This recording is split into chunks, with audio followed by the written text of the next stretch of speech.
Salut, c'est Vol-Ouest à l'appareil. Si vous écoutez ce message, vous êtes la résistance. On va parler un petit peu baston. Je viens de photographier en fait un stage baston, main armée, couteau, combattise avec mon pote Navy Seal. Toujours très intéressant de passer une journée avec des étudiants, avec des personnes lambda, des citoyens, des civils, des flics et ainsi de suite, et de voir un petit peu s'organiser, se déployer certaines forces par rapport à l'univers du combat physique et de la confrontation physique.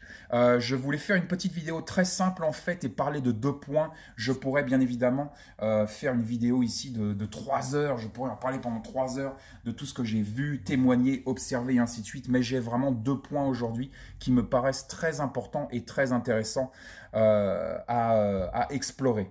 Le premier point, ça va être tout simplement la question de Fight IQ.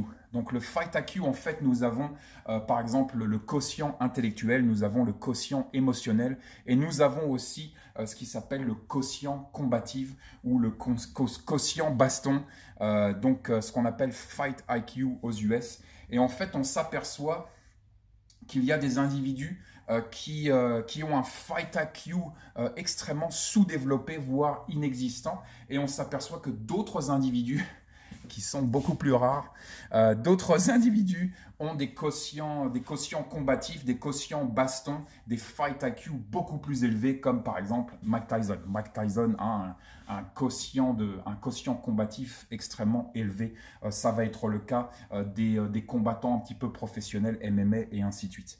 Le premier point, c'est vraiment ce point du quotient combatif. On en parle très rarement. Je pense que c'est un point assez sombre, tout simplement parce que on s'aperçoit, quand on suit énormément de stages comme ça, on s'aperçoit en fait que les personnes qui ont des quotients combatifs, des Fight IQ assez élevés sont très rares en fait. Et je pense que si par exemple on était vraiment ultra honnête avec soi-même, on comprendrait que malheureusement la majorité du collectif a un Fight IQ extrêmement sous-développé, voire inexistant. Je pense que c'est intéressant d'observer ces 2 catégories. La première catégorie qui est la catégorie donc des Fight IQ sous-développés, c'est très intéressant parce que au fil des stages, on s'aperçoit que peu importe les outils qu'on va mettre dans les mains de ces individus, leur Fight IQ en fait ne se développe jamais. Et c'est très compliqué et peu importe la quantité de matériel, la quantité d'outils, la quantité de techniques, de tactiques, la quantité de cours, la quantité, le nombre d'années à faire du Viet Vo Dao, peu importe, les gens qui ont en fait un quotient combatif nul, voire sous-développé, vont avoir énormément de mal face à des adversaires qui vont avoir un quotient combatif, un Fight IQ ultra élevé. L'exemple que j'ai, c'était très intéressant de voir en fait, donc on avait 8 stagiaires, il y avait 2 femmes, toujours très intéressant d'avoir des filles, et on s'aperçoit en fait aussi que le développement des quotients combatifs n'ont rien à voir avec hommes et femmes, mais donc il y avait 2 stagiaires vraiment qui se sont démarqués en termes de Fight IQ, et donc notamment une femme. En fait, on a fait une évolution où on était dans une salle avec une multitude d'obstacles, comme par exemple une table basse, un aspirateur, une chaise, des conneries. Et en fait, on a fait évoluer chaque participant tour à tour, donc personne ne voit l'évolution de leurs camarades.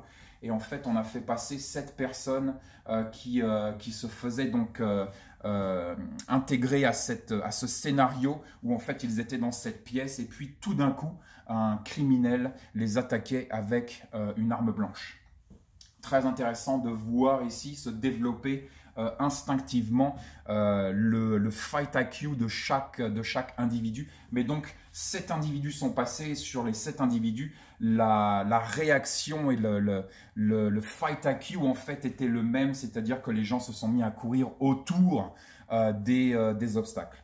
Vient la 8e personne, cette femme, cette fille qui arrive et qui a été la première à témoigner d'un fight IQ beaucoup plus élevé, c'est-à-dire qu'au lieu de courir autour des objets, elle a tout simplement attrapé une table et mis la table entre elle et l'agresseur avec une main armée. Et c'est là qu'on voit en fait la différence de fight IQ. C'est pas nécessairement ce côté combatif, c'est pas nécessairement combien d'années on a passé à faire de l'aïkido, mais c'est donc cette notion assez abstraite et philosophique de fight IQ, de quotient combatif. Et donc à chaque fois dans ces cours, on voit une ou deux personnes se démarquer avec des fight IQ qui sont extrêmement élevés, qui peuvent être extrêmement élevés, mais la majeure partie des gens, et c'est un petit peu le constat triste du moment, je dirais que 95 voire 98% des stagiaires que j'ai rencontrés dans ma vie, et je m'inclus ici, vont avoir des quotients combatifs en fait sous-développés, voire inexistants. Donc ça, c'est vraiment le premier point qui me paraît intéressant. Le deuxième point qui me paraît intéressant, c'est l'aspect physique. Et je sais qu'on parle beaucoup de l'aspect physique, mais en fait, quand on commence à s'intéresser au combat et quand on commence à suivre des cours et à participer à des cours et à observer et à témoigner, on s'aperçoit en fait que l'aspect physique et la force physique a une place énorme à l'intérieur du combat. Bien évidemment, l'attitude joue, le mental joue absolument. Bien évidemment, comme on vient de le voir, le quotient combatif de chaque individu va largement influencer la nature même du combat. Mais je pense que la réalité de terrain me le démontre à chaque fois. Une personne qui va pouvoir courir, sauter, grimper, escalader, pousser, tirer, contenir, cette personne-là va en fait avoir plus de chances de survie qu'une personne qui va avoir un physique diminué, même si cette personne a une attitude ultra développée. J'ai essayé pendant des années et des années d'éviter un petit peu ce constat maléfique, puisque malheureusement, cela veut dire que dans nos sociétés, nous éliminons automatiquement la majorité du collectif en termes de défense personnelle, puisque grand-mère à 80 ans va avoir extrêmement du mal à se défendre, bien évidemment, tout simplement parce que on peut avoir toute la bonne volonté du monde, mais le fait est, c'est que quand on se retrouve devant un homme de 30 à 40 ans qui fait 110 kilos et qui sait un petit peu se battre et qui a justement un fight IQ un petit peu élevé, ça devient très très compliqué pour une personne un petit peu lambda qui n'a pas forcément un fight IQ ultra développé, qui peut avoir toute l'attitude du monde, mais qui aussi n'a pas un corps dévoué en fait à cet univers du combat. Et on le retrouve hier dans cette observation un petit peu et ce témoignage de terrain, c'est-à-dire que cette fille qui avait un fight IQ ultra développé, dès qu'il était question en fait de se confronter à un individu plus fort, plus grand, plus lourd, ça devient extrêmement compliqué. Extrêmement compliqué, et c'est un constat qui me peine en fait, mais c'est aussi pour ça que nous avons inventé des outils qui peuvent un petit peu rééquilibrer la donne, notamment tout ce qui est armes de poing, armes longues, armes à feu, couteau, batte, pierre, briques, sac à main, tout ce que vous voulez. Donc je trouve que ces deux points sont toujours très intéressants à observer. Le Fight IQ est un univers absolument fascinant. Et puis cet univers implacable de la loi physique qui revient constamment. Il y a bien évidemment des exceptions ici, comme d'habitude, mais cette loi physique pure et dure qui revient constamment se confronter en fait à notre idéal de combat. Voilà, petit retour, petit rétexte de ce stage de ce week-end, toujours super intéressant. Stay safe.